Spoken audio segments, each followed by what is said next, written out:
a hora que quiser, qualquer intervenção, vocês participarem aí. Eu vou compartilhar minha tela aqui. Todo mundo consegue ver minha tela aí?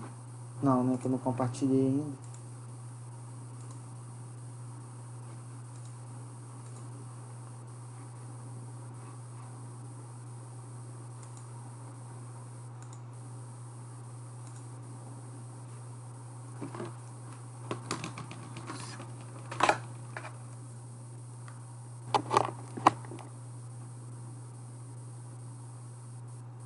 Ô Alisson.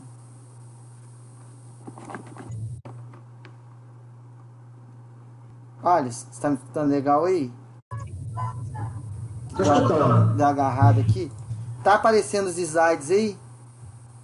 É, vai aparecer agora. Ah, beleza. Isso, apareceu.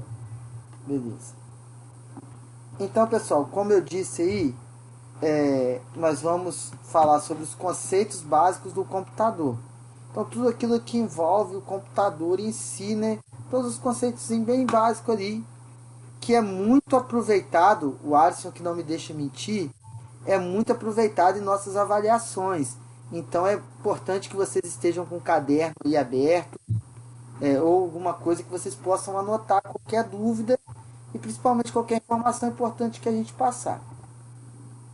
Então, o que a gente tem por objetivo aí hoje? O nosso objetivo é saber um pouco mais, né, sobre o computador, a definição do computador, como é que funciona o computador, alguns tipos de computador a gente vai entrar nesse mérito, vamos mostrar. Hardware, né, os componentes de hardware, o que é hardware, o que é um hardware de entrada, um hardware de saída. E a outra parte, para finalizar, a gente vai falar um pouquinho de software. E se vocês pegarem, se vocês fazerem uma alusão ao nosso fórum da semana, que eu vou até abrir um parênteses aqui para elogiar, a participação tem sido muito boa, de muita contribuição, então eu peço que vocês continuem assim. Então a gente vai falar de sistemas operacionais, software livre e gerenciador de arquivos. E a gente vai falar um pouquinho dentro do software livre das liberdades. Então a gente vai pegar aquele assunto que a gente está debatendo durante a semana. Então quem ainda não construiu participação no fórum, essa é a oportunidade de conseguir de conseguir construir algo melhor. Deixa eu só voltar aqui para eu aceitar um aluno.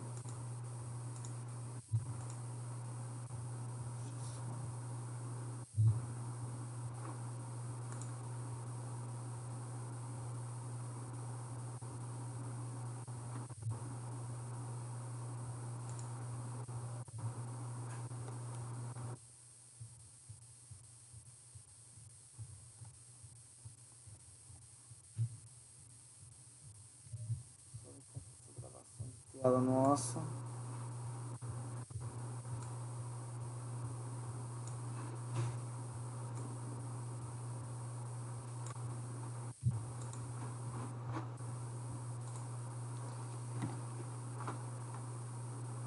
Então vamos lá, pessoal. O que é o computador? O que a gente entende por computador? A gente tem muito a ideia de que computador é um notebook, de que computador é um desktop. Nada disso. Computador é qualquer máquina que a gente tenha, que a gente utilize, que faça o tratamento ou processamento dos dados. O que é o dado? O dado é um número, é uma letra. E quando a gente joga para dentro do computador, o que esse dado é feito? Esse dado é processado, é trabalhado e nos retorna uma informação. A informação nada mais é do que um conjunto de dados organizados. É comum a gente ver os computadores divididos em dois times aí, os computadores analógicos e os computadores digitais. Analógicos são aqueles que trabalhavam sem software, que trabalhavam apenas com grandezas físicas. A gente tem, por exemplo, o ábaco, que foi o registro do primeiro computador. O ábaco, para quem não sabe, é aquele brinquedinho de criança que a criança fica brincando ali para aprender a somar. E hoje a gente entende tudo aquilo, todo equipamento digital que transforma o dado em uma informação, a gente entende por computador. Uma televisão é um computador, um rádio é um computador, porque o rádio transforma as ondas sonoras na música. Ele recebe as ondas, transforma ali na voz que a gente escuta. Por isso que ele é considerado também um computador. E ele sempre vai ser composto, hoje os computadores que a gente fala de computadores modernos, eles vão sempre ser compostos por um software e um hardware. E esses computadores que possuem software e hardware, que trabalham com grandezas digitais, eles trabalham na linguagem de máquina, que é a linguagem binária que a gente fala. Um computador, por exemplo, ele só entende o que é 0 e o que é 1. É lógico que essa conversão fala, essa conversão de dados que a gente fala, ela é feita em milésimos de segundos. A gente não consegue ver como é que é feito. Opa, peraí. Ô Alisson, você não consegue permitir a entrada do pessoal aí não, consegue? Não é possível não, Marquinhos. No caso, só quem abre a reunião mesmo. Eu não estou conseguindo te colocar como administrador aqui não. Eu acho que não é possível não. Não, beleza. Deixa eu só fazer um negócio aqui. Realmente não tem como não. A gente vai tocando assim. Qualquer coisa vocês vão desculpando aí as falhas técnicas. Então, pessoal, aqui eu separei alguns componentes de um computador. Mais precisamente, o que a gente está vendo aí nessa imagem são os componentes de um computador desktop. Cada componente desse daí, dentro da máquina, dentro do que a gente chama de computador, ele tem uma funcionalidade, uma função diferente. Então, por exemplo, a placa ela tem uma funcionalidade específica. Ela tem a funcionalidade dentro da máquina específica. Nenhum outro componente substitui a placa-mãe. Assim como ela não substitui nenhum outro componente. Então, ela não tem como eu botar um processador para fazer o trabalho da placa-mãe e vice-versa. E esses componentes que a gente está vendo aí na tela, o Alisson que me corrija se eu estiver errado, são os componentes essenciais para o funcionamento do computador. O que quer dizer? Se falhar qualquer um desses, o computador não tem funcionamento. A máquina não funciona. Então, o que faz o gabinete? O gabinete é o que protege o computador do mundo externo. É o que protege de entrar um animal, é o que protege de uma criança vir jogar um copo de água dentro da placa em funcionamento. A gente tem a fonte, que tem a função de dar energia ao computador, de receber a energia da tomada, fazer a conversão e alimentar o nosso computador. No entanto, que é normal uma fonte queimar, porque a voltagem da energia chega tão forte, tão oscilante, que ela queima a fonte para proteger os restos dos componentes. E a gente pode provar essa questão da oscilação da nossa energia naqueles estalos do nosso estabilizador. Toda vez que está dando um estalo ali, é o que? Quer dizer que a energia está sofrendo alguma alteração. A gente tem que é a placa que o próprio nome diz, mãe, que ela é a placa responsável por abraçar todos os componentes do computador. Então, indireta ou diretamente, todos os componentes do meu computador vão estar ligados à placa-mãe. Eu tenho o cooler, que é o que não deixa o meu processador esquentar, que é o que mantém meu computador refrescado ali. Eu tenho o meu processador, ou CPU, ou unidade de processamento central, que é o que é responsável é o cérebro da máquina. Então ele precisa estar sempre tranquilo, sempre na temperatura ideal, para que ele não fique travando a máquina, porque ele faz o processamento dos dados. Aí a gente tem também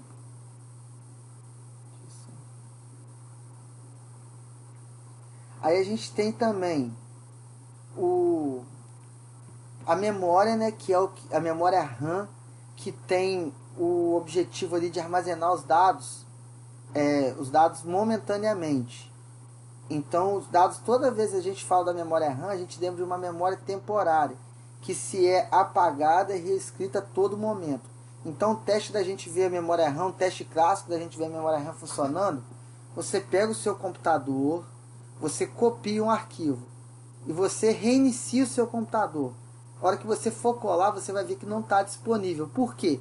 Quando deixou de ter energia no computador, o que estava dentro da memória foi apagado e foi reescrito por alguma informação nova. Por isso que a gente chama de memória temporária.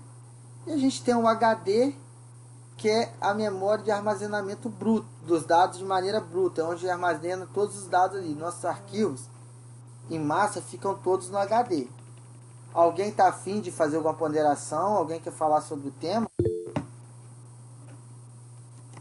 Quer, Alisson? Complementar alguma coisa? Não, Marquinhos, tá perfeito. Pode seguir aí.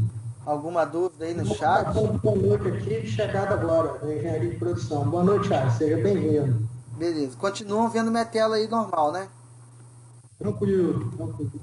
Então, pessoal, aqui, esse slide eu fiz até depois.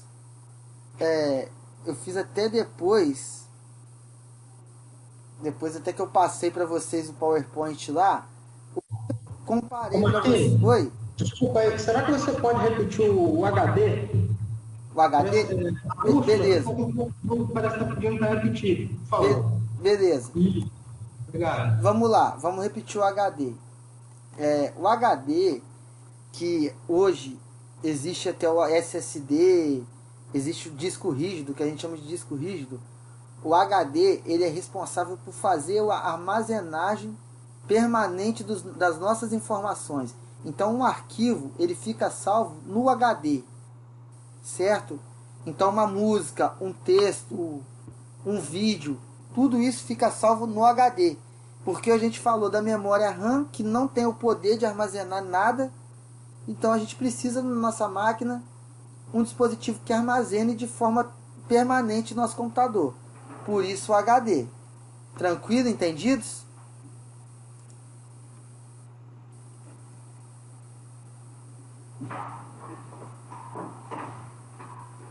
Pode ir? É que sim, Marquinhos, pode seguir. Ok. O Rafael está comentando também que tem um HD externo, né? Isso. A ideia do HD externo é a mesma. Isso aí. Você consegue manter ele fora da máquina. Isso aí, boa contribuição. Acho mesmo. Então, pessoal, aqui quando eu falando, desculpa, aqui eu estou mostrando três modelos diferentes de computador, onde, de maneira aberta, onde a gente pode ver que a base, os componentes, por mais que eles sejam de grandezas diferentes, de tamanhos diferentes, todos eles contêm os mesmos periféricos, os mesmos componentes. Então tem um celular aberto aí, que a gente tem, por exemplo, a fonte é o quê? A fonte é onde a gente conecta o carregador para carregar a bateria. O notebook é a mesma coisa. Então a gente vê a placa-mãe aí do celular, do computador, do notebook. Então isso é só uma maneira de vocês compararem, para vocês verem que o que muda é o formato do componente. Mas a quantidade de componentes, os tipos de componentes e a função dos componentes, né, Alisson? Que a gente sempre bate nessa tecla, é sempre a mesma coisa. Correto? Sim, é isso daí. Correto.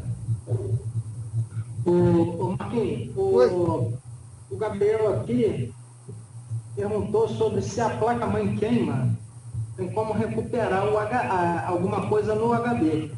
E o Denis, ele está perguntando sobre a prova de proficiência. Sim. Vamos por parte. Vou só abrir um parênteses na disciplina, na matéria, para responder o Denis. Denis, nós não temos prova de proficiência esse semestre, porque nós estamos à distância e para você computar a sua presença, você precisa participar do fórum 2 vezes na semana. Então hoje a gente tem um fórum que a gente abriu ontem, ele vai ficar aberto até domingo ou até segunda-feira. Então durante a semana você tem qualquer dia, qualquer horário para ir lá e comentar. E no final do semestre você precisa comentar em 5 fóruns no mínimo. E essas aulas que a gente está fazendo, esses encontros, é para a gente trocar uma ideia, para a gente oferecer a vocês o conteúdo mais detalhado e mais explicado da semana. Ela não vale presença, infelizmente. Certo?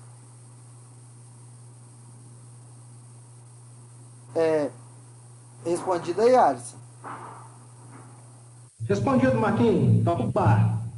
Obrigado. Deixa eu só um...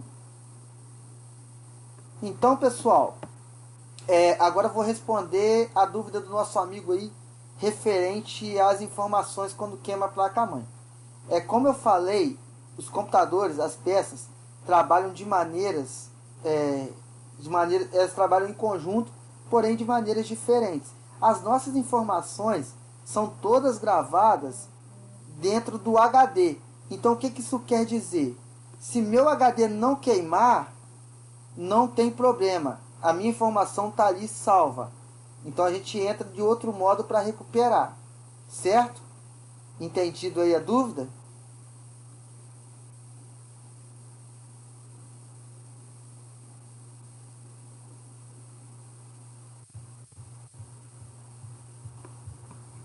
Acho que é ok, Marquinhos. Pode seguir. Obrigado. Então, aqui eu falei um pouquinho detalhadamente, né? Isso aí está nos slides que vocês estão recebendo. CPU, no PDF lá. CPU, processador, né? Que a gente entende como cérebro. Placa-mãe, que é a placa que conecta diretamente ou indiretamente todas as partes do computador. A fonte, que é responsável pela energia. O gabinete, que armazena internamente ali. E a gente tem a memória, que a gente tem 3 tipos de memória. A RAM, que é a memória temporária, que foi o que eu falei com vocês, que grava ali em momentos, grava temporariamente as informações. A ROM, que é uma memória de somente leitura. Por que somente leitura? Os dados nela vêm gravados de fábrica. A gente não consegue alterar o que está escrito. A gente tem um HD, que é a memória de massa, a memória secundária do nosso computador. Beleza? Posso tocar, Yaris?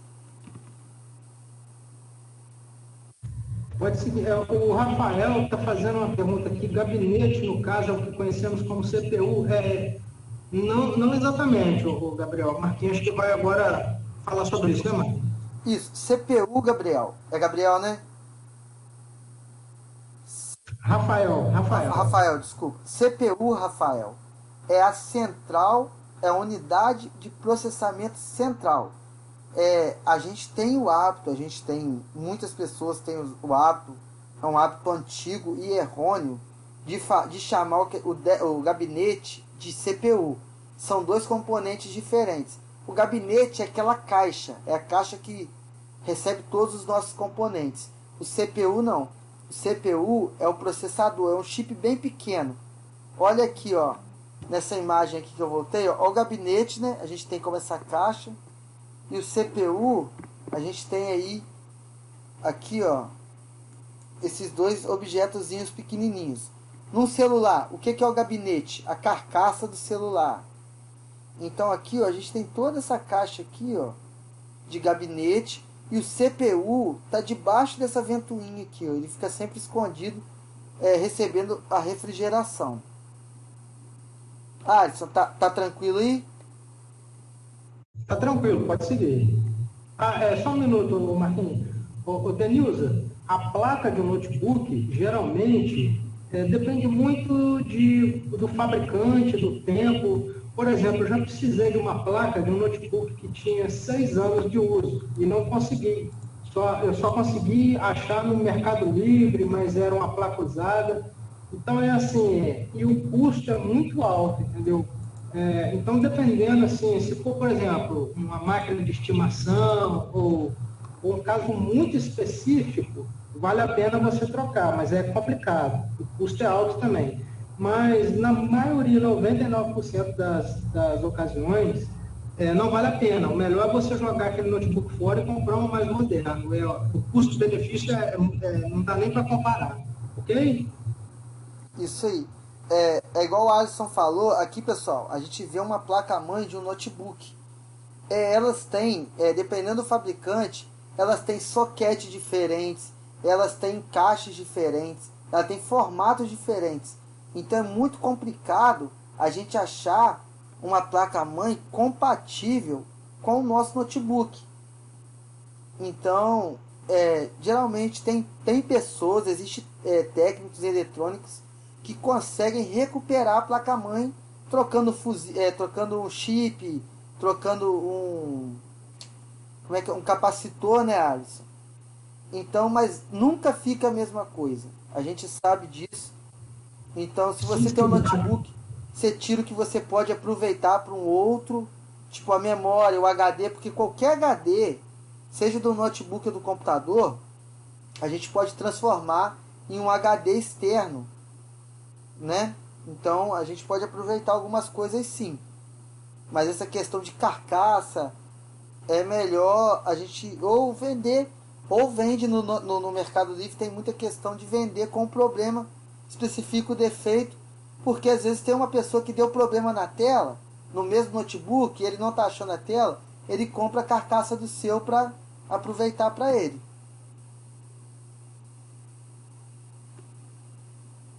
Entendido aí, Alisson?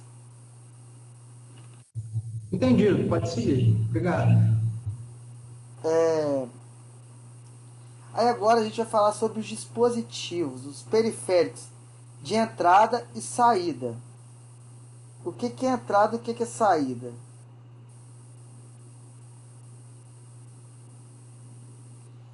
Entrada é tudo aquilo, todo aquele componente do computador que a gente utiliza para entrar com o dado para dentro do computador. O teclado, por exemplo, que é onde a gente digita o nosso texto. O mouse, que é onde a gente clica ali para fazer um apontamento. A webcam, que é o que? Captura nossa imagem e joga para dentro do computador. Isso é entrada. Saída é o inverso, é o processo inverso, é o que mostra a informação. Então, quando o monitor ele mostra para mim uma imagem, ele mostra um vídeo, a caixa de som sai com som ali para mim, uma impressora, ela imprime um papel, uma impressora que só imprime. Então, pessoal, é, eu não preciso ficar preso a dispositivos. Eu não preciso gravar quais dispositivos é esse, quais dispositivos é aquele. Eu preciso saber o que cada um faz e saber classificar de entrada ou saída. E a gente tem os híbridos aí, que é o de entrada e saída, que é o que? Ora eles assumem um papel, ora eles assumem outro.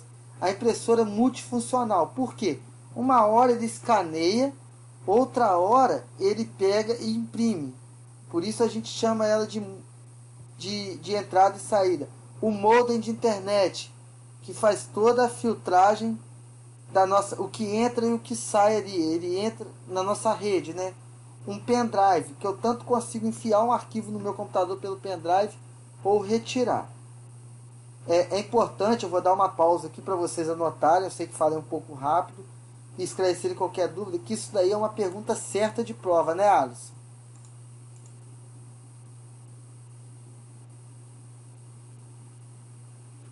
Então vou deixar abrir para vocês, para ver se vocês têm alguma dúvida.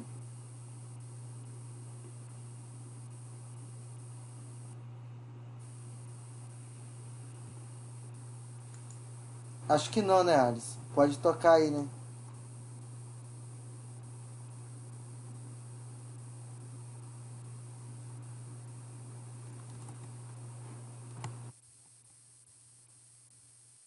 O Marquinhos tá passando um carro-som aqui, por isso que eu estou te respondendo. Ah, tá, beleza.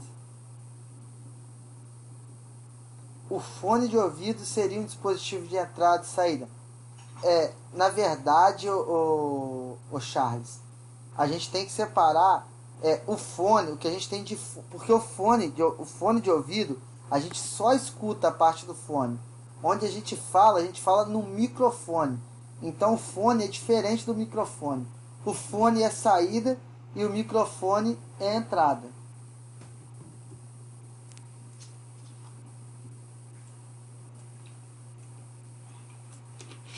Entendido? Então vamos tocar o barco.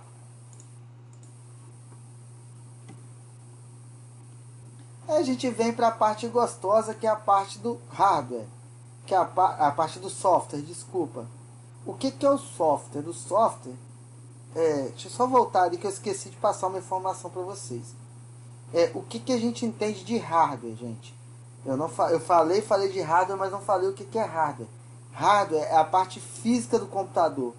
São os componentes do computador. Então toda vez que a gente ouvir falar de hardware, a gente está falando de componente. Aí agora a gente fala de software, que é a parte lógica, que é os programas do computador. Então a gente vai destacar aí o sistema operacional. O que é o sistema operacional?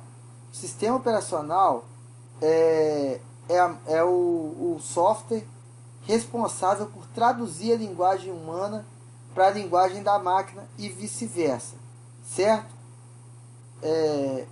E também ele gerencia os recursos do sistema. O que são os recursos do sistema?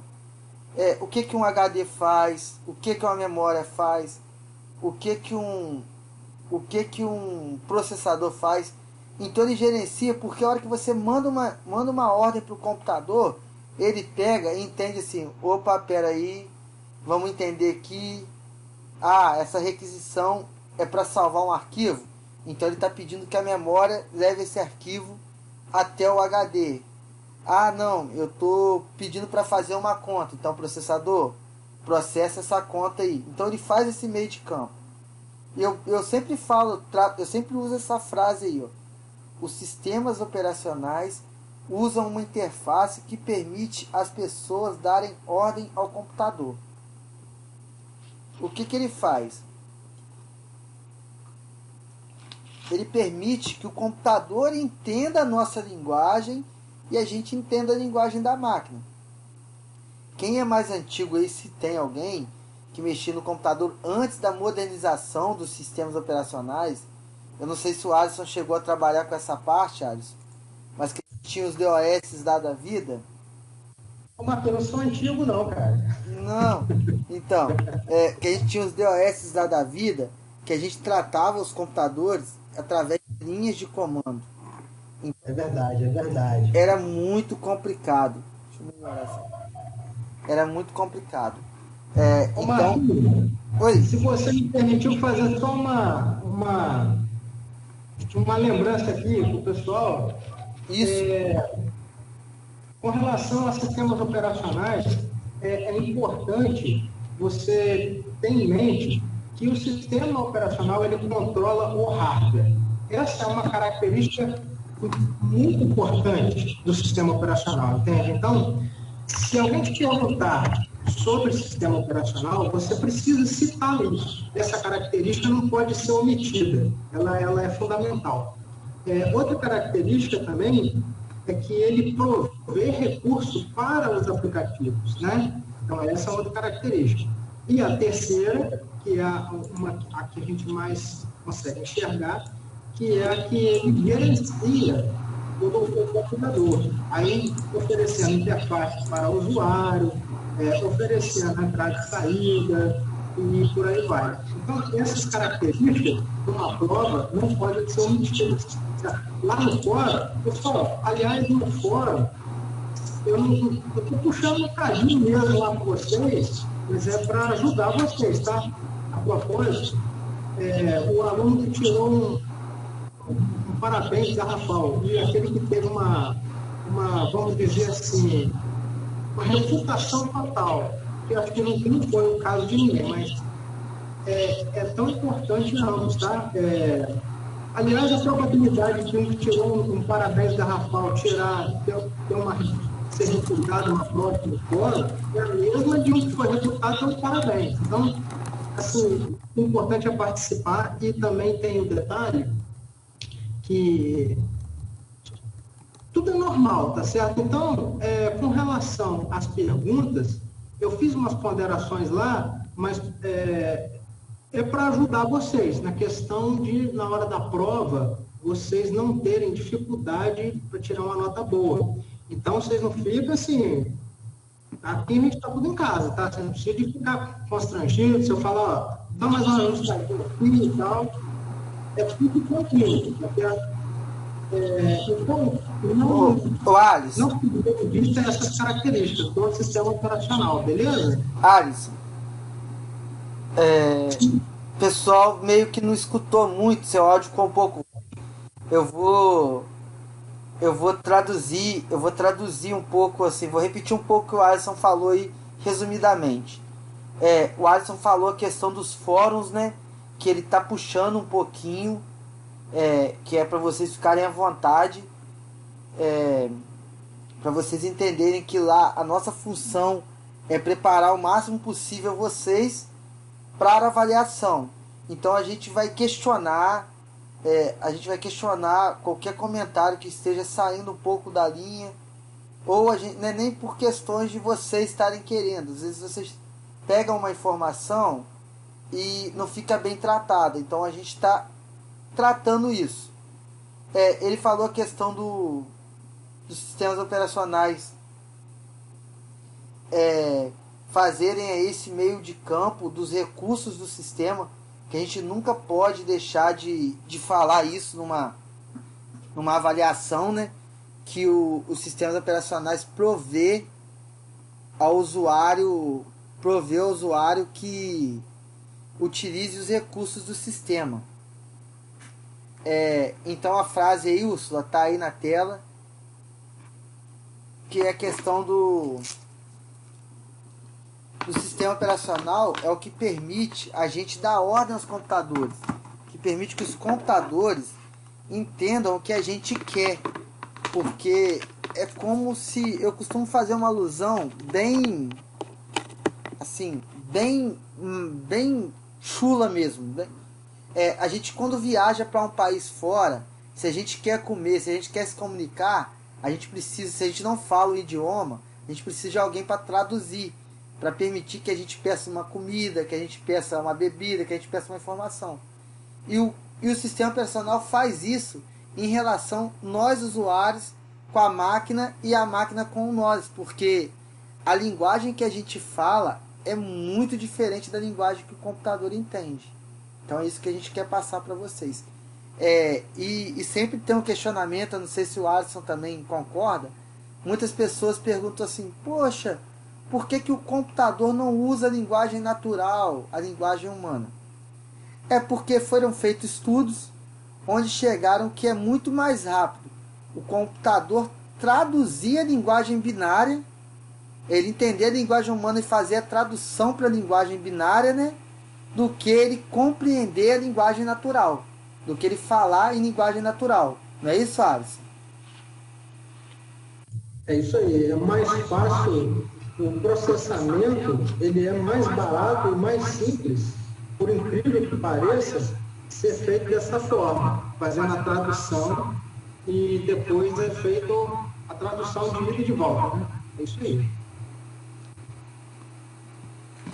Denis, vamos ter formulário de presença sim, mais ou menos umas 9h40 aí a gente vai estar soltando. Tá bom? Vou voltar aqui para a apresentação. Deixa eu só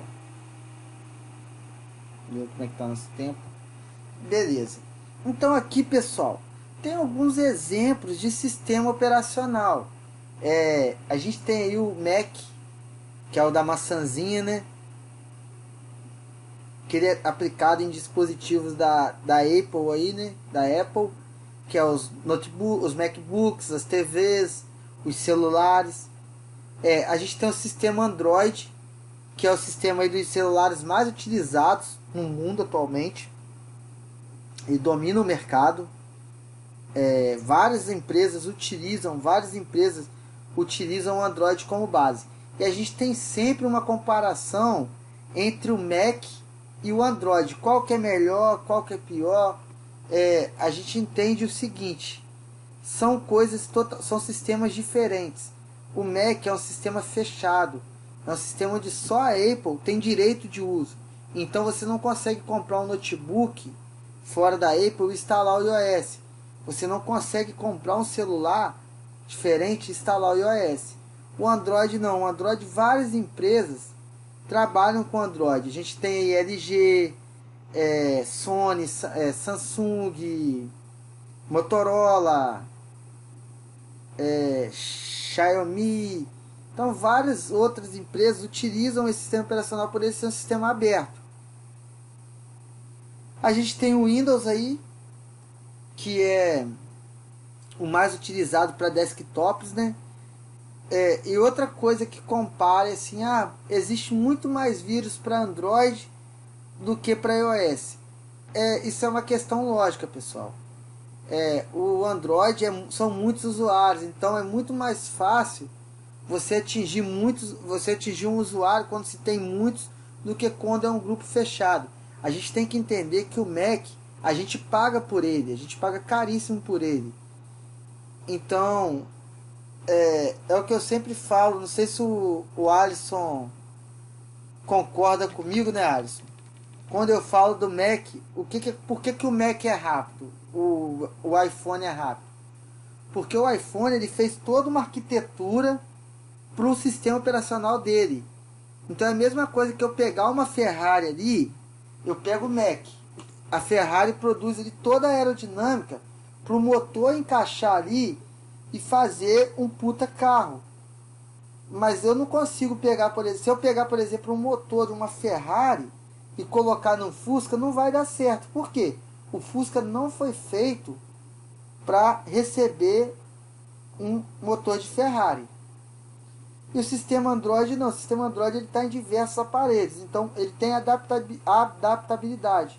Então ele tem desde um aparelho top de linha até um aparelho inferior, um aparelho do processador fraco, um aparelho da memória fraca. Então por isso que muitas vezes é normal ele travar mais.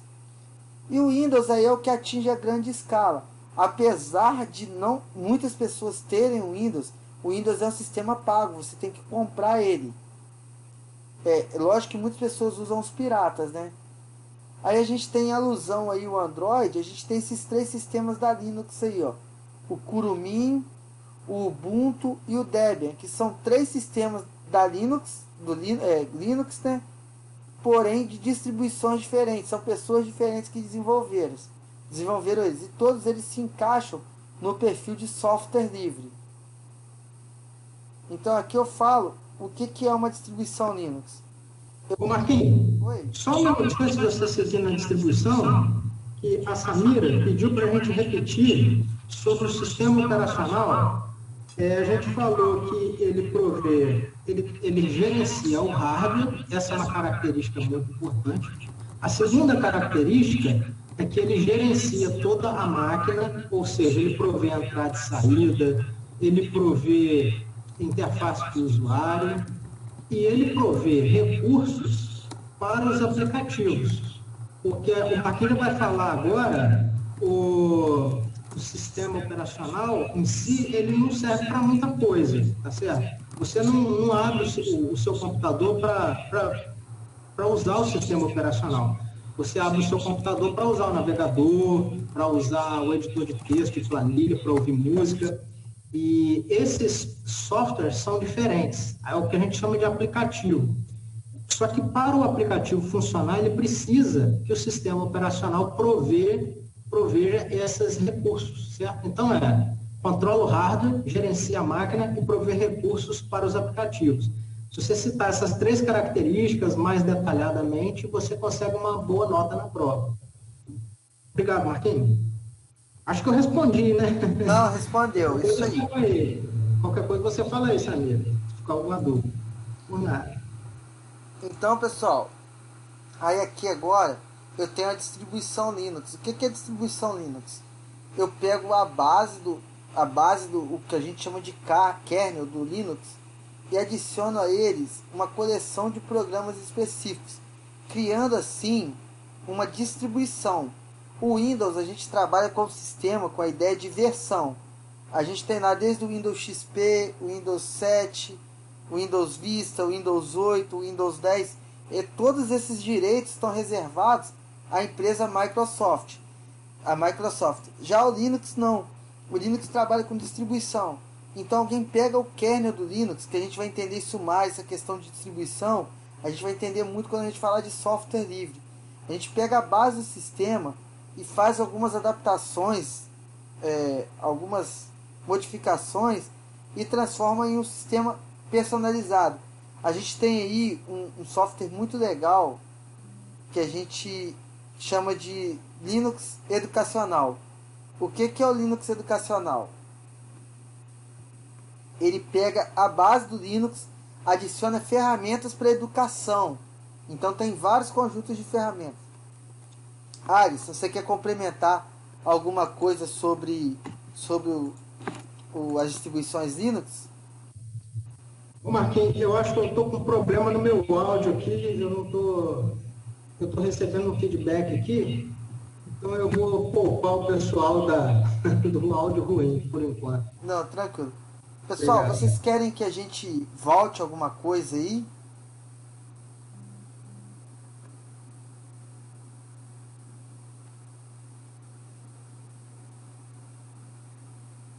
Tá tranquilo? Então a voz da Alessandra aí no caso é a voz de Deus.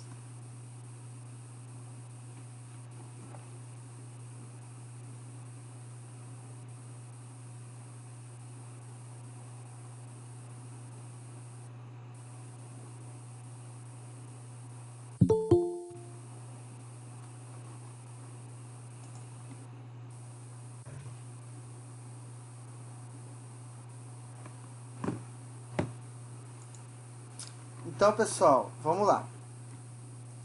Aí a gente tem aí, o Alisson falou, aplicativo ou programa. A gente tem o sistema operacional, que é toda aquela base ali, né? Que fornece a base para a gente instalar os programas. O que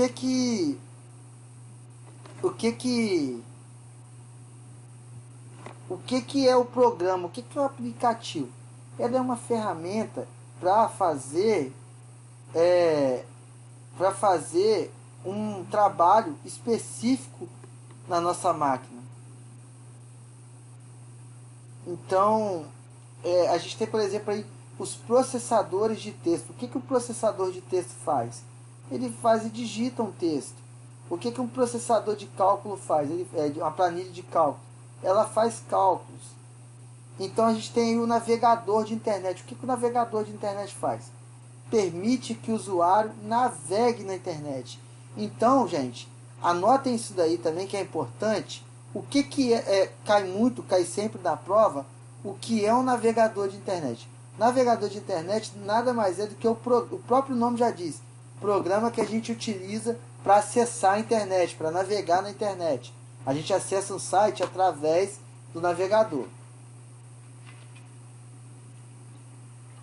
Então, pessoal, vamos recapitular aí, que eu já falei 4 coisas muito importantes para a nossa avaliação. A primeira, dispositivos de entrada e saída. Isso sempre cai. Então, pode cair uma questão de relacionar, pode cair uma questão de classificar. A segunda coisa, sistemas operacionais. Sempre cai alguma questão relacionada a sistemas operacionais. Conceito, exemplos, pode ser também de relacionar, pode ser de VOF. Então, fiquem ligados. Terceiro, distribuição Linux. Também é bem importante. E quarto, a questão dos navegadores. Então, eu tenho certeza que na prova de vocês vai cair alguma questão sobre esses temas. Pode ser dos 4, mas não menos 2, 3, eu tenho certeza. Por isso que eu pedi uma atenção especial aí. Marquinhos? Oi? Será que você pode frisar sobre o software livre e o software proprietário, a diferença? Aí, as 4 liberdades, eu percebi que o pessoal está com dificuldade de entender as 4 liberdades. Aquilo é muito confuso, né? Se você puder aí dar uma reforçada nesse tema. Eu tenho um slide no final que a gente fala. Beleza, perfeito. Então, chega lá, pessoal. Obrigado. Então, pessoal, voltando aos aplicativos aí, a gente agora tem os aplicativos web. O que são os aplicativos web? São aqueles aplicativos que a gente não precisa instalar um programa no nosso computador para utilizar. Um e-mail, por exemplo. Um e-mail, a gente não instala um programa chamado e-mail. O e-mail é um servidor que está na internet. A gente pode instalar um aplicativo no celular para fazer uma interface. Mas vocês podem reparar que o e-mail de qualquer lugar do mundo que eu acesse, qualquer computador, eu tenho acesso ao meu e-mail. A gente tem as redes sociais aí que funcionam assim também. A gente tem os ambientes virtuais de aprendizagem, que a gente falou um pouquinho, que são a plataforma, qualquer um desses que faz aí um curso online. Então, pessoal, eu vou fazer um parêntese aqui. Agatha, a gente vai explicar. Eu vou fazer um parêntese aqui para falar um pouco das redes sociais, porque as redes sociais aí, eu não sei se o Alisson concorda ou se mais alguém concorda comigo aí, que as redes sociais foi um dos grandes impulsionadores para a utilização do computador, porque muita gente começou a chamar a atenção de muita gente para o uso do computador. O computador ficou muito mais popular, por exemplo, quando inventaram aí, eu não tive, mas eu já ouvi falar, o Orkut. O Orkut foi a primeira rede social que teve uma grande escala, uma aceitação e muita gente utilizou. Aí ela foi, ao pouquinho, ela foi caindo em desuso e hoje não mais existe. E a gente sempre fala que as redes sociais, elas têm um tempo de vida útil. Por exemplo, há estudos, né, que relatam que esse tempo dure 10 anos. Aí você pode falar, mas o Facebook já está no máximo 11 anos e continua se mantendo, mesmo pelas beiradas, ainda tem um número certo de usuários, um número grande de usuários. Porque o que o Facebook fez? O Facebook está conseguindo se alinhar às tendências. Tudo que ele foi perdendo espaço, ele foi comprando e tentando compartilhar, tentando linkar esses aplicativos que estavam tendo essas redes que estavam tendo mais visualizações que ela, conseguiram linkar. Por exemplo, ele estava perdendo espaço para o Instagram. Hoje ele comprou o Instagram. Então vocês podem... ele estava perdendo espaço para o WhatsApp. Eles compraram o WhatsApp. Então hoje a gente vê que o WhatsApp, Facebook e Instagram fazem praticamente a mesma coisa. Os status ali porque o que aconteceu? Vamos voltar lá ao Orkut, vamos lembrar o Orkut. O Orkut, ele só tinha a questão do nosso mural. Ele não tinha um bate-papo próprio dele. Se a gente quisesse mandar uma mensagem em particular, a gente tinha que fazer o que a gente chamava de depoimento, né? Aí a pessoa lia, aceitava ou não esse depoimento. Então a gente usava 2 programas para a rede social, o Orkut para ter interação social e para ter o bate-papo ali a gente usava o MSN. Então o Facebook fez o que? Veio e uniu essas 2 ferramentas. E de acordo com que o Facebook foi perdendo o caminho, o espaço, perdendo seguidores, usuários para o Instagram, ele conseguiu associar as duas ferramentas. O Rafael, o MSN ele não é uma rede social, ele era uma ferramenta de troca, de bate-papo em tempo real. O que isso quer dizer? Uma síncrona, que as 2 pessoas tinham que estar online ao mesmo tempo para trocar mensagens. O Orkut, ele era sigiloso em parte, Charles. Igual eu falei, ele tinha essa questão do depoimento que a gente postava lá, mas o usuário podia cair cometer o erro de aceitar esse depoimento e ficar aberto para várias pessoas. O Messenger, ele é uma ferramenta de bate-papo do Facebook. Porque o que aconteceu ali também? O que começou a ser observado? que muita gente só entrava para bater papo.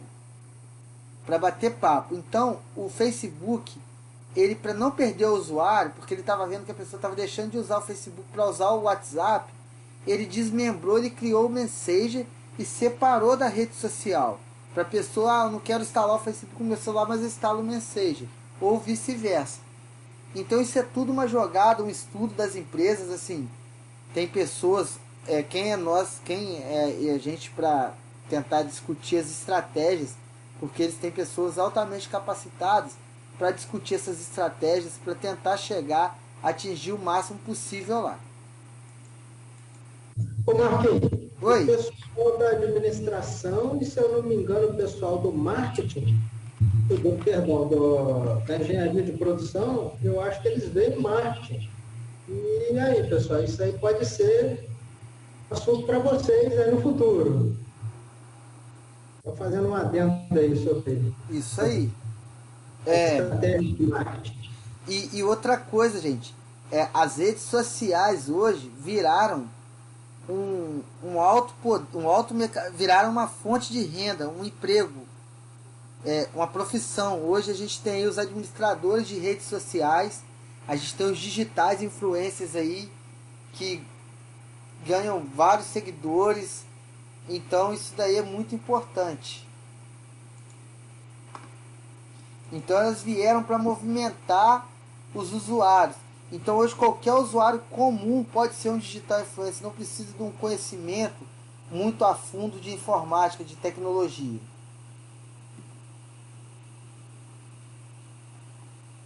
Aí pessoal, agora a gente vai falar um pouquinho do download e upload. O que é download? O que é upload? Abram parênteses, questão de prova também.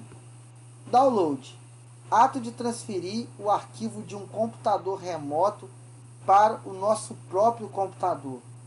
É o que eu falo de baixar. Eu vou baixar uma música, eu vou baixar uma foto, eu vou baixar um filme. Isso é o download. Por quê? Eu estou pegando de algum lugar que não seja o meu computador e estou salvando nele. O upload é o inverso. É eu transferir do meu computador para um computador remoto. Eu anexar lá uma foto no meu e-mail. É eu enviar uma foto no Facebook, no Instagram.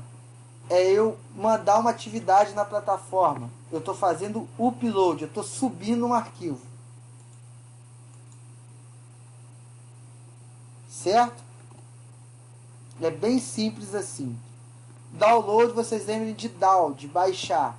Upload, de subir um arquivo.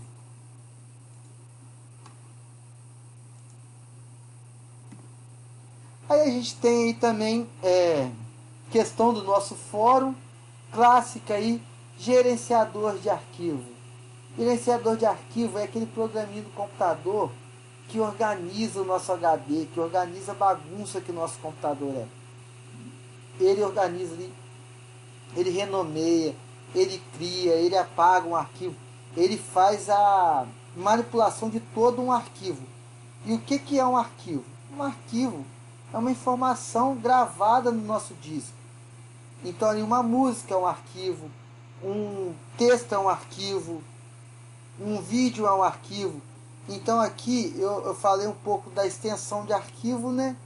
Que são as 3 letras que aparecem depois do arquivo. Aí aqui tem um exemplo, ó, música.mp3. O que isso quer dizer? Está identificando que esse arquivo chamado música é um arquivo de MP3. Então, a hora que eu disparo lá, música, pum, clico em música. É mais ou menos assim que funciona, tá, pessoal? Clico em música. O sistema, o gerenciador de arquivo vai procurar e falar assim, poxa, qual programa abre um arquivo .mp3? Ele, pronto, o Windows Media Play abre isso aí. O Windows Media Play toca a música. O texto, a gente tem um programa específico para digitar texto. Certo?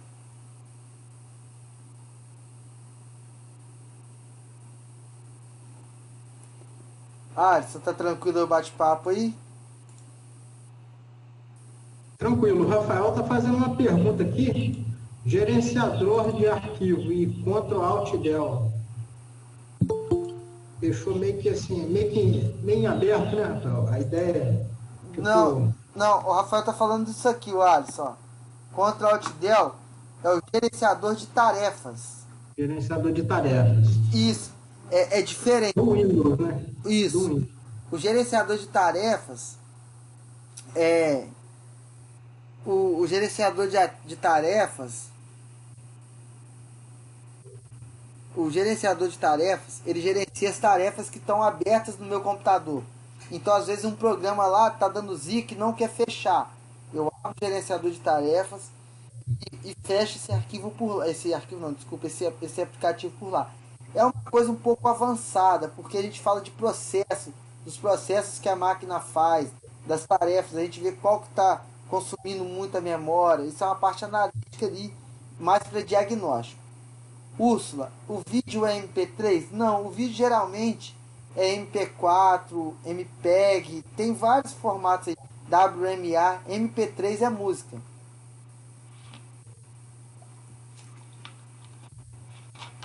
Então, só para frisar, o gerenciador de arquivo é diferente do gerenciador de tarefas, tá, pessoal? Isso.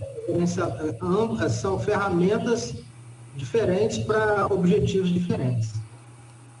A foto, Úrsula, ela pode ser JPEG, ela pode ser PNG, ela pode ser GIF, tem vários formatos ali também diferentes. É, não fiquem presos. Hoje a gente não fica mais preso nessa questão de tipificação de arquivo. A gente precisa ficar preso, a gente precisa entender de extensão, o que é a extensão do arquivo, o que faz a extensão do arquivo. A extensão do arquivo é aqueles três pontinhos, aquelas três letras que vem depois do ponto no nome do nosso arquivo. Que ele tem por obrigação, por obrigação não, que ele tem por funcionalidade identificar o tipo de arquivo que a gente está mexendo.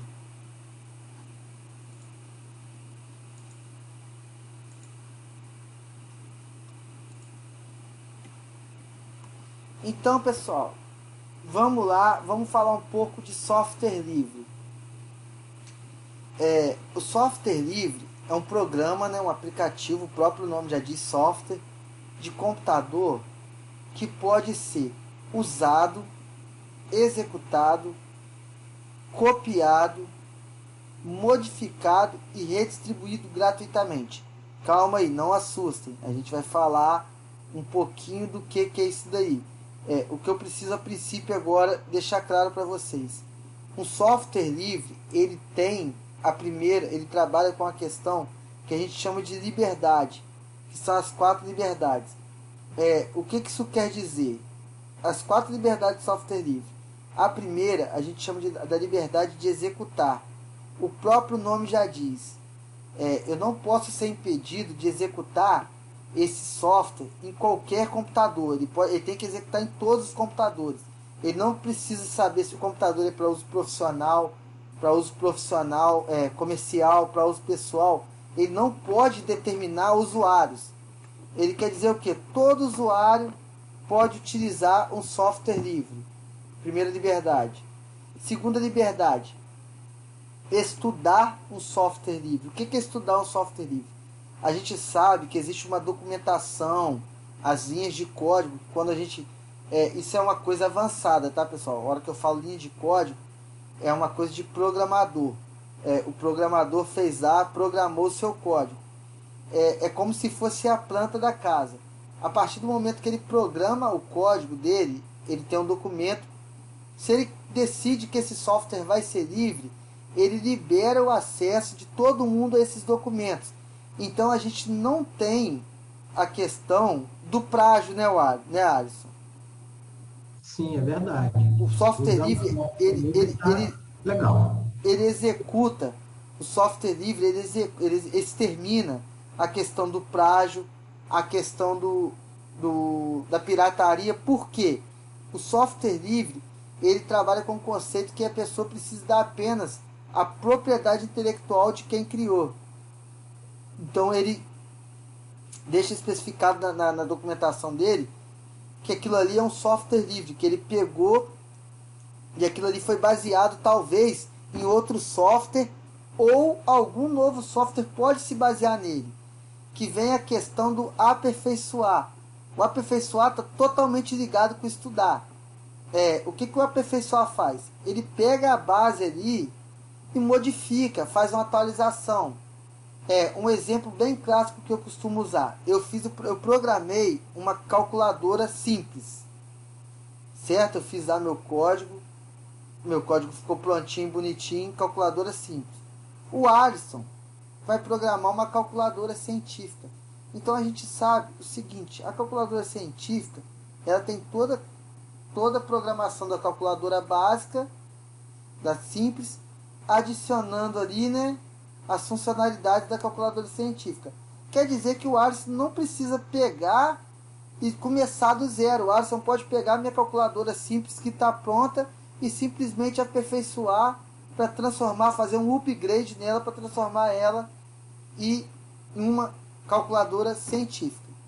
E por fim, a gente tem a liberdade do redistribuir.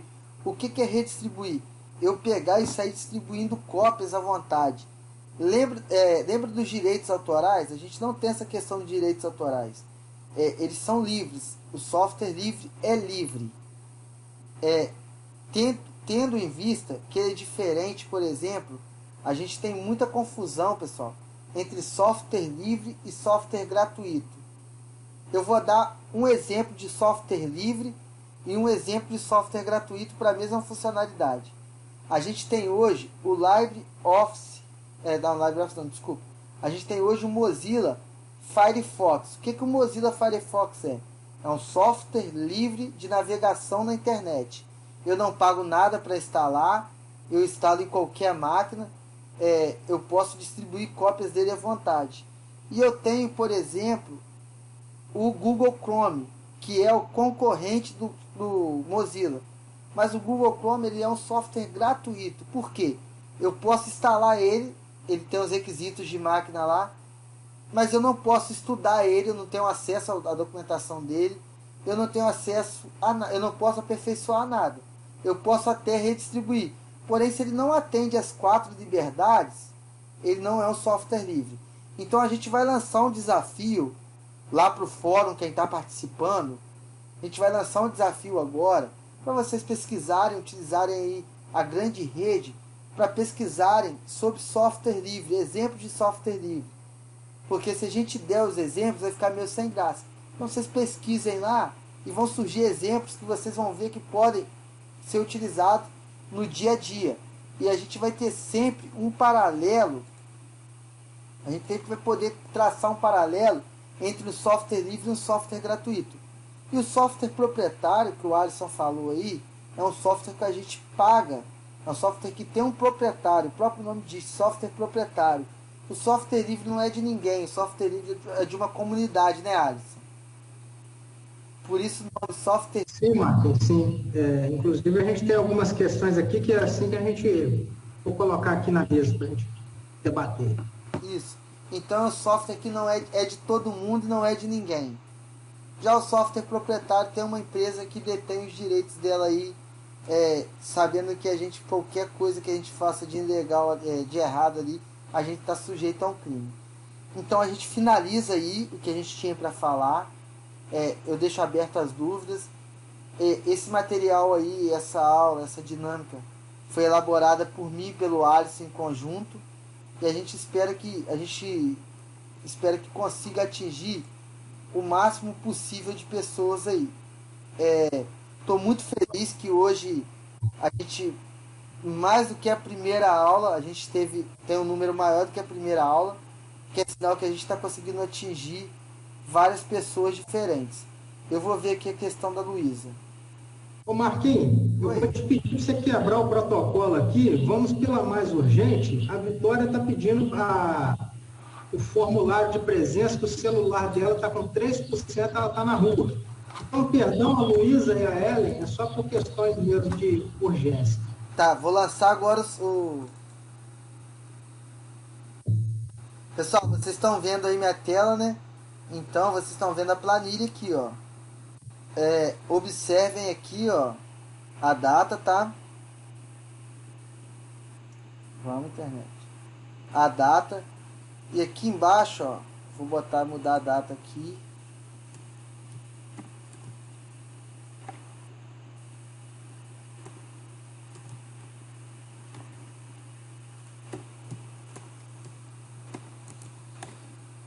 Então, por favor, não preencha em planilha errada.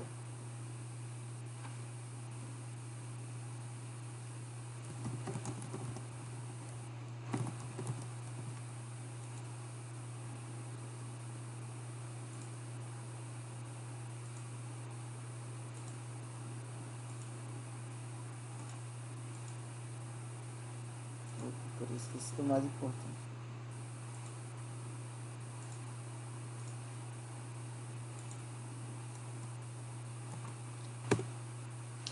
Então, pessoal, vale lembrar que a presença de vocês precisa ser no fórum para ser efetivada. Então, participem no fórum. A gente lá no grupo no grupo do WhatsApp lá, quem não tem acesso ainda, a gente pode botar o link aqui.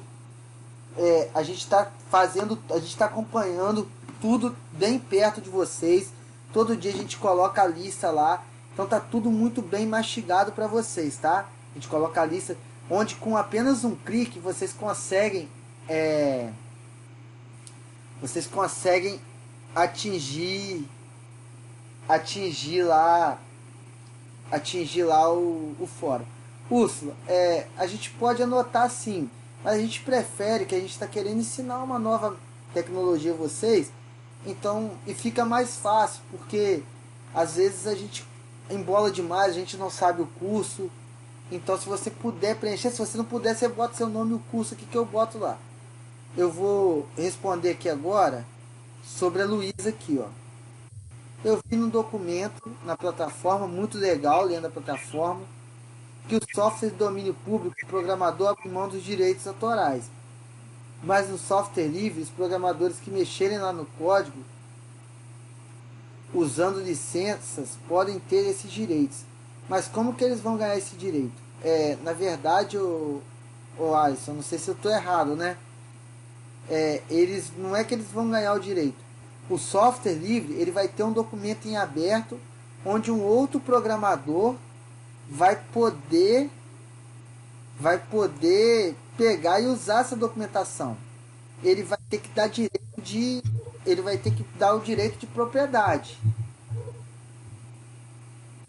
Marquinhos, se eu puder fazer aqui um comentário, pode. Eu acho que eu entendi o que a Luísa quis passar. E essa é uma dúvida que eu tinha também quando eu estava iniciando os estudos sobre o tema. O conceito aqui de você registrar o seu código como um software livre. Se eu já estou dando código de graça, então para que eu tenho que registrar? É importante você registrar pelo seguinte: pode ser que o Marquinhos programe um código, tá? Um código super bacana, e o Marquinhos é um cara gente boa, ele vai lá e libera o código para a comunidade usar, tá certo? Digamos lá a calculadora científica. Aí digamos que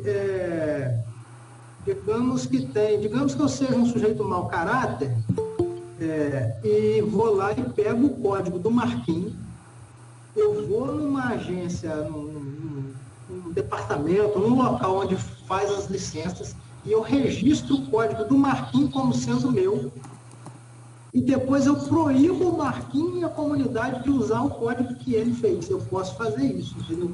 Agora, se ele registra o código dele como um código, um software livre, então aí ele fica protegido desse tipo de picaretagem, entendeu? Então, a ideia de você registrar como software livre geralmente é essa, tá certo? E, claro, tem aí questões diversas, né? Mas essa é uma das principais, o espírito da coisa. Charles, desculpa, Charles, o seu nome aqui não é. Qual curso que é o seu? Vou salvar aqui, bota seu nome completo aí que eu vou fazer para você aqui. Aí, pessoal, deixa eu ver aqui a dúvida. Agora é a dúvida da Helen. A gente está perguntando, mas o software pode ser pirateado? Não livre, mas existe possibilidade, então?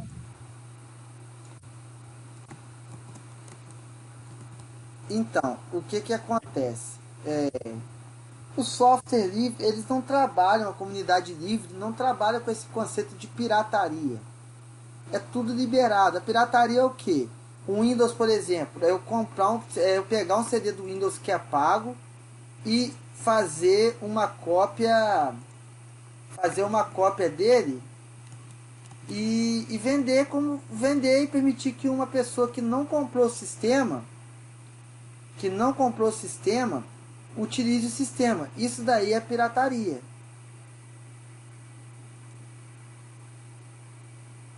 Né, Alisson? Sim, é. E o que acontece? O software, qualquer software pode ser pirateado, tá certo? Ninguém está livre. Então, existem diversos artifícios. No caso do software livre especificamente, cai mais uma vez naquela história que a gente estava falando aqui da questão da Luísa. É, em comunidade de software livre, não tem essa questão de piratear, porque eu posso pegar o código do cara e usar, modificar e etc.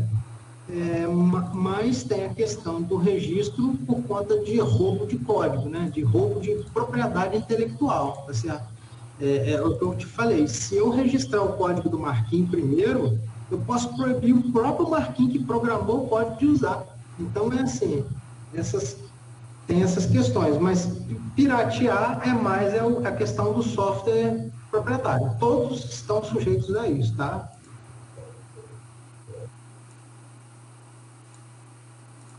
Pessoal, só um tempinho aí que esgotou os números aqui de. Tô liberando aqui. Pessoal, algumas pessoas não estão colocando o curso lá, hein? Por exemplo, aqui o Daniel Gonçalves, o Jonas. Deixa eu ver. Vou colocar o nome Doralice. Doralice, qual o seu curso?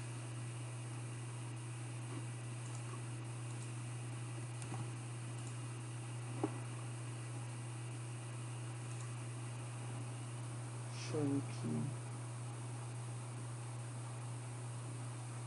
Milena, seu nome não tá aqui não.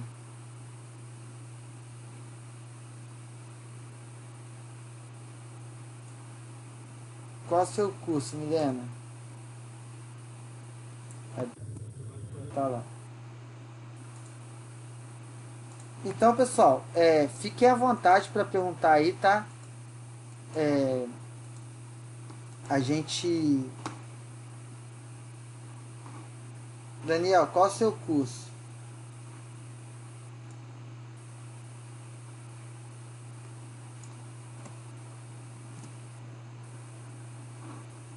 Alisson, vai tomando uma conta aí que eu tô fazendo Daniel Letras, né? letras. Não, beleza, vou ter que eu li aqui agora. Que eu tô fazendo Valeu, obrigado. esse meio de campo aqui.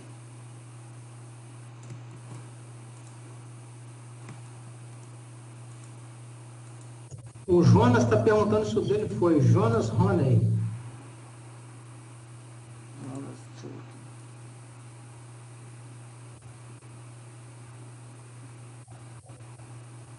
Jonas foi curso de letras.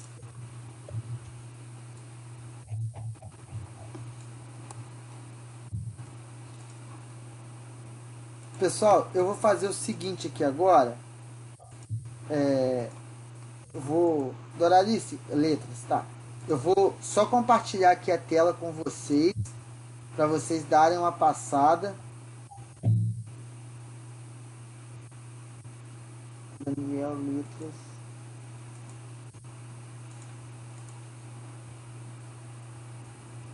Para vocês darem uma passada de olho aí, mas eu acho que já tá o nome de todo mundo.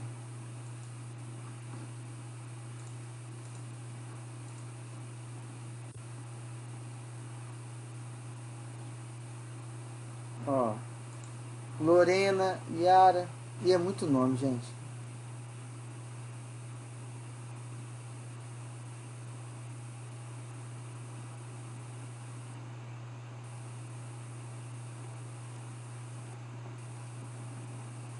Eu acho que já tá o nome de todo mundo, porque a gente tem 45 participantes aí. Então, pessoal, eu só quero saber agora. Eu quero saber, na verdade, agora não, só quero saber se ficou alguma dúvida, se a gente pode fechar nossa aula, se alguém quer falar alguma coisa, quer completar. Mais uma vez eu agradeço a participação de todo mundo.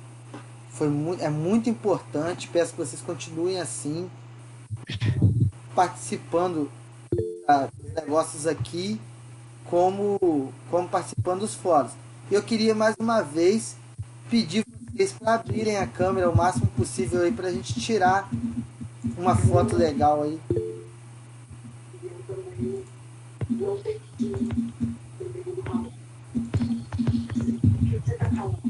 Você também, Alisson.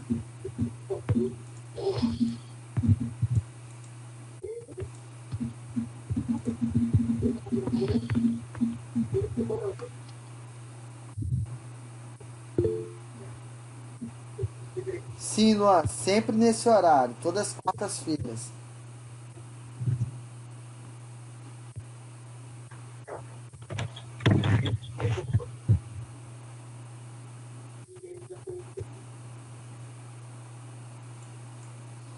Kenny, a gente coloca aí, deixa seu curso aí que eu vou colocar lá de uma vez. Quem é Cantaro, da administração, né? Tá lá. Tá lá, então tá tranquilo. Então, pessoal, vamos abrir pra gente tirar essa foto aí, bem bonita.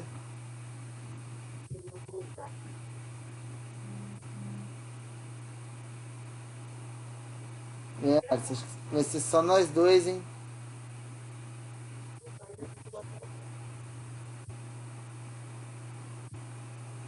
Já até saiu um monte de gente.